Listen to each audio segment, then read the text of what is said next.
In this course, we're going to work with backgrounds in PowerPoint. You could start with a theme that controls backgrounds and colors and fonts, but if you want to start from scratch, that's what we're going to dig into. So here I have almost a blank slide, and to get to the background menu, I just right-click on my mouse, and I can see Format Background. Now, one thing, you want to make sure you click on a blank part of the slide. If I click on this image or I click over here on this text box, I get a different menu when I right-click. So someplace, no element, right-click, Format Background, and it opens up this menu. Let's jump into Solid Fill, and we choose, let me just click on this Fill Color box, and it gives me colors. Now, even though this is a blank presentation, it has a theme. It's called the Office theme, and each theme has its own palette of colors. That's why these are chosen. But you also can use standard colors, or you can click here for more colors. First, there's a color wheel you can choose a color on, or you can go up to Custom. Custom is great because you can plug in values. There's a thing called RGB colors, and they have a number value. If you get those from your designer, you can plug those in and get the exact color. Let's say for your company colors, you can put that in your PowerPoint. But there's also a shortcut for that, and this is new in PowerPoint 2013. Let me go over here to Color and go down to this eyedropper tool and click that.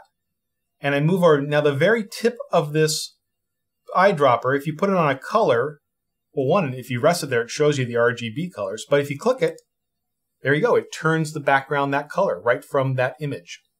A couple things with color. One, don't be afraid to use white and black. I mean, this is your background. It shouldn't be, the star is the foreground of your presentation.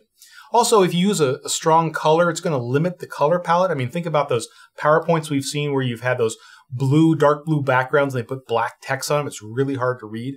Also, if you're going to be in an auditorium, someplace dark where the audience is dark, make sure you use a dark or black background. Okay, let's go on. Let's show you gradient fill. Click that. And you can see it kind of blends light and color. In fact, the top part here is white and the color comes in at the bottom corner. Now, if you look over the menu, there's tons of different ways you can fiddle with this as much as you want. I'll just show you a preset or two. If I click this one, now the light is at the bottom and the corners are dark. Finally, we're going to show a texture fill. And go down here to this box, this little box here that says texture, and it shows you some pre-made ones. There's some marble, there's cloth, there's some other things you can use. This is a paper bag I kind of like. You click on that. Now, one thing with a strong background is you can see it's hard to read text on that. So you can lighten that up with this transparency tool. It's a bar. You just click on it and move it to get the lightness that you want it.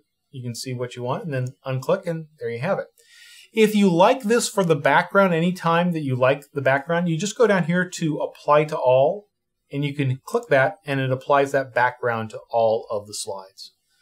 Now, to do more with pictures and watermarks, we need to learn a little bit about the Slide Master, and we'll do that in the next video.